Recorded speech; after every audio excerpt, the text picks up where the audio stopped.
Hello everyone, আসসালামু আলাইকুম। কেমন আছো সবাই?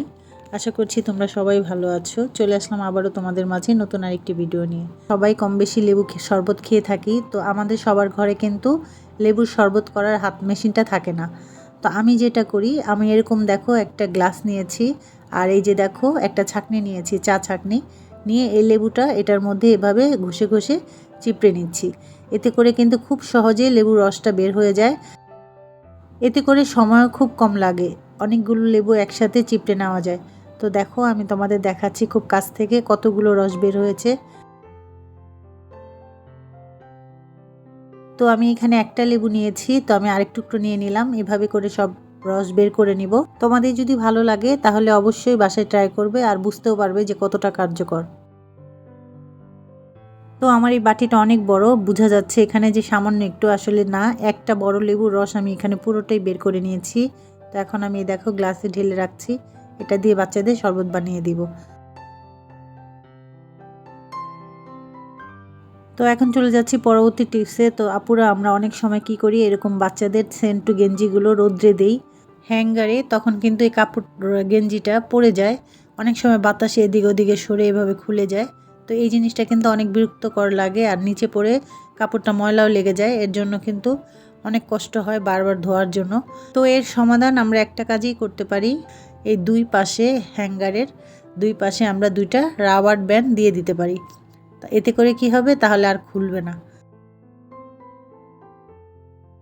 তো আমি দুই পাশে দিয়ে দিচ্ছি এভাবে। তো যখন একটু লুজ হবে তো দুই প্যাচ করে দিলেই হয়ে যাবে। তো আমি এভাবে দিয়ে দিচ্ছি। তো এটা করবে অবশ্যই আপুরা। তো ছোট বাচ্চাদের যখন কাপড়গুলো আমরা রোদ্রে দিব, তো এই হ্যাঙ্গারগুলোর মধ্যে এভাবেই আমরা রাবার পেঁচিয়ে দিয়ে দিব। এতে করে কিন্তু আমাদের কাপড়গুলো আর বারবার এভাবে বাতাসে পড়ে যাবে না। চলে আসলাম আরেকটি টিপস আপুরা। তো দেখো আমরা নতুন গৃহিণী যারা, অনেক সময় ডাল কিভাবে বসাতে হয় আসলে সঠিক নিয়মে এটা আমরা অনেকেই জানি না। তো ডালটা ভালো করে ধুয়ে তার মধ্যে সামান্য একটু হলুদ আর লবণ দিয়ে ডালটা বসিয়ে দিলে সুন্দর মতো ডালটা ফুটে তারপর সেদ্ধ হয়ে যায়, আর ডালের মধ্যে হলুদ লবণ ভালোভাবে মিশে যায়। এতে করে ডালটা খেতে খুব মজার হয়। তো নতুন আপুরা যারা গৃহিণী আছি, আশা করছি এই ভিডিওটা তাদের অনেক উপকারে আসবে। ভিডিওটি যদি ভালো লাগে অবশ্যই আমার চ্যানেলটিতে একটি লাইক, শেয়ার, কমেন্ট করতে ভুলো না। তো চলে যাচ্ছি পরবর্তী টিপসে। এখন যে টিপসটি দেখাচ্ছি অত্যন্ত প্রয়োজনীয় একটি টিপস, আর অনেক মূল্যবান একটি টিপস। তোমরা যদি দেখো অবশ্যই তোমাদের কাজে আসবে।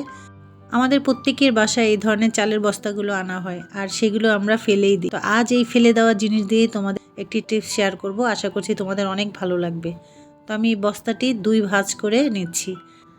তার আগে আমি পাশগুলো কেটে নিব, কারণ এগুলো মোটা, এগুলো কেটে নিতে হবে, কারণ এগুলো আমার কাজে আসবে না, আর এগুলো আমার সমস্যা হবে। এর জন্য আমি চারপাশ কেটে নিচ্ছি।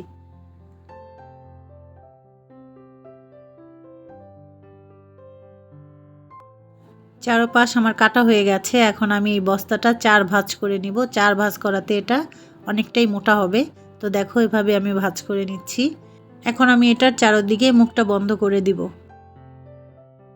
আমি একটা কাপড় নিয়েছি, এই কাপড়টা একটু মোটা করেই নিব, নিয়ে এটাকে আমি চারদিকে আমরা যেভাবে জামার মধ্যে, শাড়ির মধ্যে লেস লাগাই ওইভাবে আমি এটাকে সিলিয়ে বসিয়ে দিব। তো এইভাবে আমি কাপড়গুলো কেটে নিচ্ছি। তো কাপড় আমার এখানে চারটা টুকরা করে নিতে হবে একই মাপে। আমি একই মাপে চারটা টুকরা করে নিচ্ছি। তো আপুরা এই ধরনের আইডিয়াগুলো কিন্তু আসলে অনেক ভালোই লাগে। আগে মা চাচিদের দেখতাম এভাবে বানাতো, তো হঠাৎ করে মনে হলো যে না, আমিও তো বানাতে পারি, আর আমার টয়লেটের সামনে, দরজার সামনে, যেখানে হোক দিতে পারি। খুব সুন্দর একটা পাপোশ আমি বানিয়ে নিব।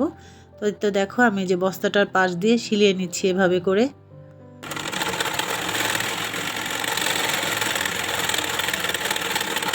তো এটা কিন্তু হাত দিয়েও শিলানো যায়, যেহেতু আমার ঘরে মেশিন আছে এর জন্য আমি মেশিন দিয়ে শিলাচ্ছি। তো তোমরা চাইলে হাত দিয়েও এটা শিলিয়ে নিতে পারবে। তো দেখো এভাবে করে চারোটা কোণায় আমি মুখটা বন্ধ করে দিব। এতে করে সুন্দর একটা পাপোশ হয়ে যাবে আমার ঘরের। আমি আশা করছি আমার আপুদের এই ভিডিওটা ভালো লাগবে, আর ভালো লাগলে অবশ্যই একটা লাইক দিতে ভুলো না। তো দেখো চারপাশ আমি শিলিয়ে ফেলেছি। এখন আমি বের করে দেখাচ্ছি তোমাদের যে কত সুন্দর হয়েছে। তো আমার কাছে তো অনেক ভালো লাগছে, তোমাদের কাছে কেমন লাগছে তোমরা অবশ্যই জানাতে পারো। তো ভিডিওটি আজ এই পর্যন্তই, ফিরে আসছি ইনশাল্লাহ নতুন কোনো ভিডিও নিয়ে। সেই পর্যন্ত তোমরা সবাই ভালো থেকো, সুস্থ থেকো। আল্লাহ হাফেজ, আসসালামু আলাইকুম।